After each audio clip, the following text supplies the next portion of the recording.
تو اس لیے ایصال ثواب ایک بہت ہی بہترین چیز ہے۔ اس قسم کی محافل کا انعقاد، مساجد بنا دینا، قرآن پاک مسجدوں میں رکھوا دینا، اور سب سے بڑی چیز کہ اولاد کا خود نیک اور پرہیزگار ہو کر اپنے والدین کے لیے بڑا ثواب جاریہ بن جانا، یہ کمال ہے۔ میرے آقا صلی اللہ علیہ وسلم نے ارشاد فرمایا کہ اذا مات الانسان فینقطع عمله الا ثلاث، کہ جب کسی شخص کا انتقال ہو جاتا ہے تو اس کا عمل منقطع ہو جاتا ہے سوائے تین چیزوں کے۔ ایک فرمایا الثواب الجاری،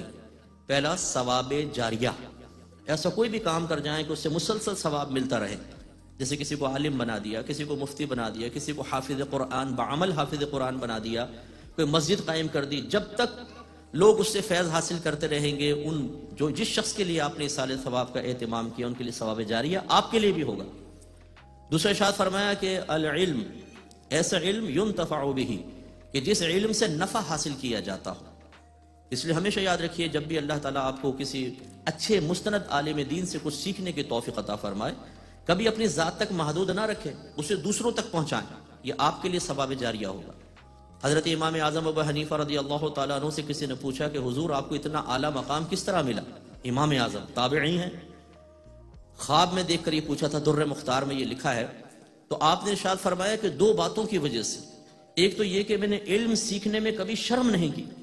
اور دوسرا جب سیکھ لیا تو اپنی ذات تک محدود نہ رکھا بلکہ دوسروں تک پہنچا دیا۔ اور تیسرا میرے آقا صلی اللہ علیہ وسلم فرماتے ہیں الولد الصالح یا الاولاد الصالحہ یدعو لہ، کہ ایسی اولاد جو اپنے ماں باپ کے لیے دعائے بخشش و مغفرت کرتی رہے۔ یہ عمل بھی منقطع نہیں ہوتا، جو قبر میں چلا جاتا ہے جب اولاد ہاتھ اٹھا کر دعا کرے گی اللہ تعالیٰ اس مردے کو اس دعا کا فیض پہنچائے گا۔ یہ بخاری کی روایت ہے، ایک شخص کا مرنے کے بعد جنت میں درجہ بلند ہوا تو اس نے اللہ تعالیٰ کی بارگاہ میں عرض کی یا رب کریم میرا تو سلسلہ عمل منقطع ہو چکا ہے، یہ کیوں درجہ بلند ہوا؟ تو اللہ تبارک و تعالیٰ نے جواباً فرشتوں کے ذریعے اسے کہلوایا کہ یہ ابھی تیری نیک اولاد نے تیرے لیے دعائے بخشش و مغفرت کی ہے، یہ اس کے بدلے میں تجھے انعام ملا ہے۔ تو اس لیے جو دنیا سے پردہ فرما جاتے ہیں ان کے لیے، اسی طرح زندوں کے لیے بھی ایصال ثواب ہو سکتا ہے، ہمیں اس کا اہتمام کرتے رہنا چاہیے۔ ایک بھائی نے کویسچن کیا کہ کیا جمعے کا خطبہ سننا واجب ہے؟ یہ سنا ہے ہم نے، وہ کہتے ہیں تو اگر کسی نے خطبہ نہ سنا، کوئی شخص خطبہ نہ سن سکا تو کیا اس کا جمعہ ہو جائے گا یا نہیں؟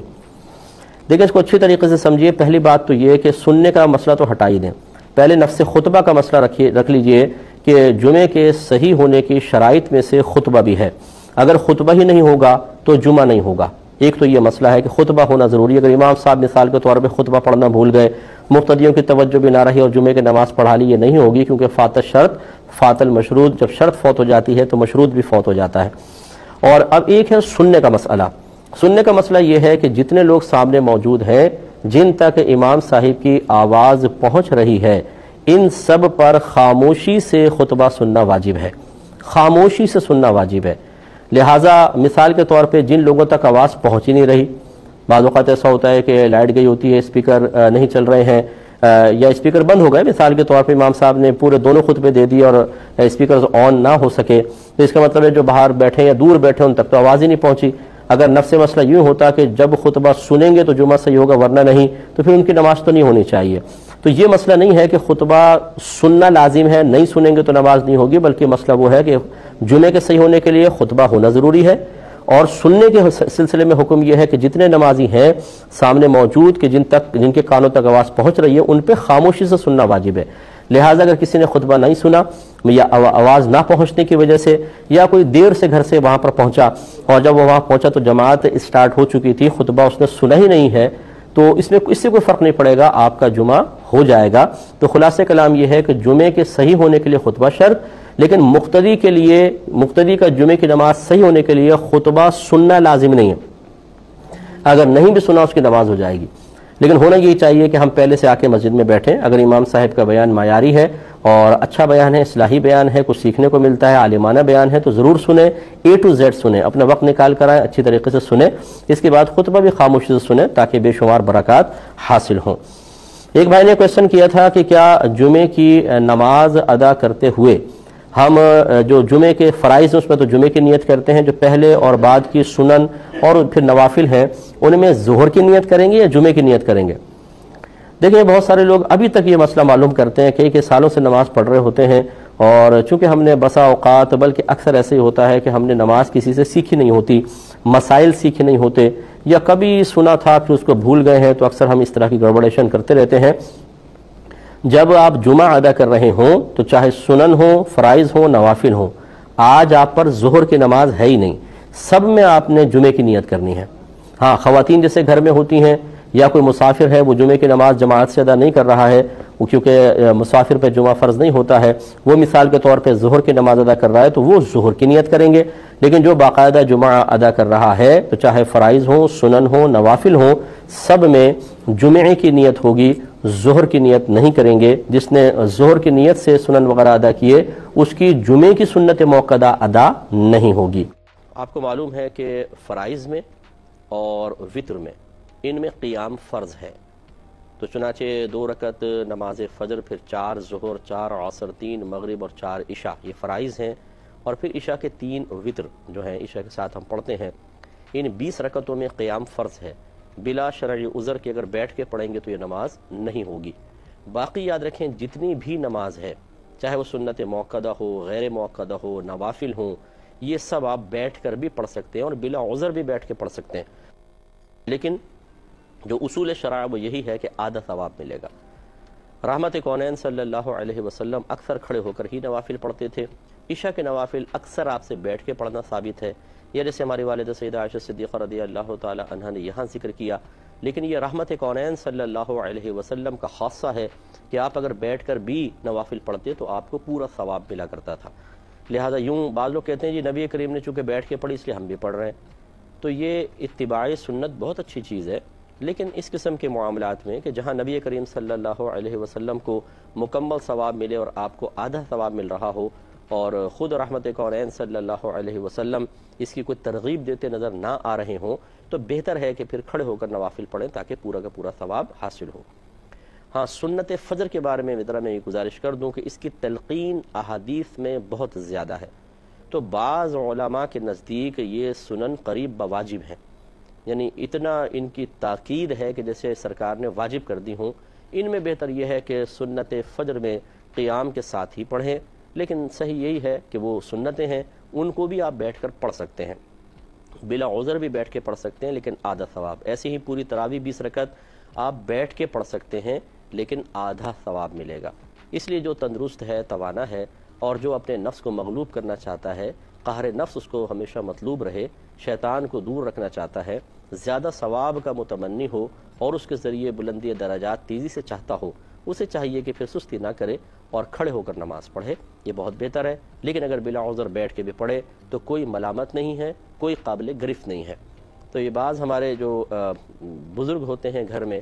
بزرگ سے مراد جو عمر میں بڑے ہوتے ہیں، جیسے دادا دادی ہیں، نانا نانی ہیں، بعض اوقات ماں باپ بھی ہوتے ہیں، انہیں چونکہ زیادہ مطلب علم نہیں ہوتا، اکثر ایسی ہوتا ہے، سیکھتے نہیں ہیں، تو یہ اگر بچوں کو کبھی ایسے دیکھیں بیٹھے ہوئے نماز پڑھتے ہوئے تو یہ بیچارے، کیونکہ علم تو ہوتا نہیں ہے، ارے تم سنت کیوں بیٹھ کے پڑھ رہے ہو، یہ تو نفل بیٹھ کے پڑھتے ہیں، کھڑے ہو کر پڑھو، تو اور تمہیں یہ تمہاری نوافل نہیں ہو، تمہاری سنتیں نہیں ہوں گی اگر اس طرح کریں گے۔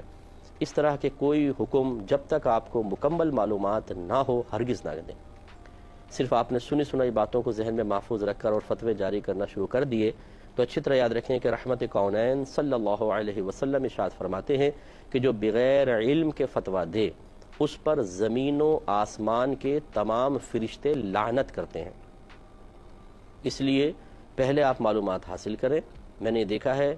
پھر میں معذرت اس لیے کر لیتا ہوں کہ بہت سے لوگ ان باتوں کو سن کے ایک دم ناراض ہو جاتے ہیں۔ اب ان ناراضگی سے میرا تو بال بھی بیکا نہیں ہوتا، مجھے کیا فرق پڑے گا، لیکن ان کے لیے بہت بڑا فرق پڑے گا۔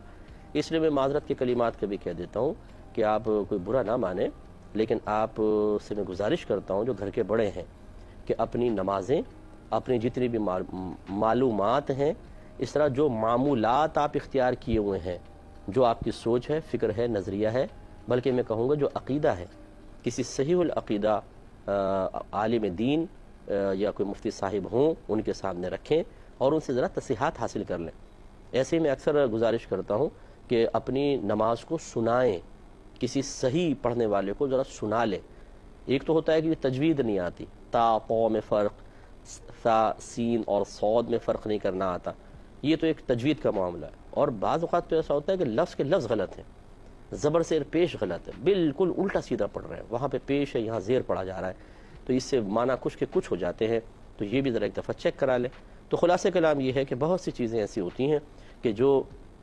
مطلب بیچارے بڑوں کو پتہ نہیں ہوتی اور وہ اس پر کلام کرنا شروع کر دیتے ہیں، ایسا نہ کریں۔ اسی طریقے سے ضمناً ایک بات میں عرض کر دیتا ہوں کہ سنن غیر مؤکدہ، جیسے عصر سے پہلے کے 4، عشاء سے پہلے کے 4، یہ سنت غیر مؤکدہ پڑھنا باعث ثواب ہے، لیکن اگر کوئی ان کو چھوڑ دیتا ہے تو یا چھوڑنے کے بلکہ عادت بھی بنا لیتا ہے تو شریعت کو یہ عمل ناپسندیدہ ضرور ہے، لیکن انسان گناہگار نہیں ہوتا۔ اسی طرح اچھا، اور نوافل کے اندر تو بالکل بھی کوئی مسئلہ نہیں ہے، نوافل انسان نہ پڑھے تو شریعت بالکل اس پہ تو ملامت بھی نہیں فرماتی، ناپسندیدگی کا اظہار بھی ثابت نہیں ہے۔ یہ میں معذاللہ اس لیے آپ کو نہیں بتا رہا ہوں کہ آپ کہیں چلو جی مفتی صاحب نے تو چھوٹ دلوا دی، اب نہ سنت غیر موقدہ پڑھو اور نہ نوافل پڑھو، یہ میرا مقصود نہیں ہے۔ سمجھانا یہ مقصد ہے کہ آپ جب یہ علم رکھیں گے، اب بعض اوقات ایسا ہوتا ہے کہ جیسے بچے ہیں گھر کے، آپ نے کہا بچوں عشاء کی نماز پڑھیں اور پھر سوئیں، اب وہ بچے سستی کرتے ہیں، 17 رکعتیں، ایسی ہماری جو بہنیں ہیں گھر میں کام کاج کرنے والی، وہ 17 رکعتوں کی طوالت کو محسوس کر کے بعض اوقات سستی کا شکار ہو جاتی ہیں کہ کون 17 رکعتیں پڑھیں۔ ان سے میری گزارش ہے کہ اگر کبھی ایسی سستی آئے یا آپ بچوں کو چاہتے ہیں کہ وہ فرحت قلب کے ساتھ عشاء کی نماز پڑھ لیں، اگر ان کو سستی آ رہی ہو، وہ جان چھڑا رہے ہوں، جھوٹ بول رہے ہوں کہ ہم نے پڑھ لی صرف اس وجہ سے کہ طوالت کا خوف ہے، تو آپ مطلب اجازت شرع کے ساتھ ان کو کہہ سکتے ہیں کہ آپ پہلے کی 4 رکعتیں سنتیں مثلا عشاء کے جیسے ہیں چھوڑ دیں، اور 4 آگے نوافل آتے ہیں وہ چھوڑ دیں، تو 8 رکعتیں تو ویسی نکل گئیں، باقی جو ہیں وہ 9 رکعتیں ادا کرنی ہوں گی، 4 فرض، پھر 2 سنت موقدہ ہیں، پھر 3 وتر۔ تو یوں مطلب یہ کہ کوشش کیجئے کہ چیز کو اچھی طرح سمجھ لیں تاکہ آپ کو پتہ چلے کہ کہاں ہم رعایت دے سکتے ہیں اور کہاں رعایت نہیں دے سکتے، اور یہ علم سے ہی حاصل ہوگا۔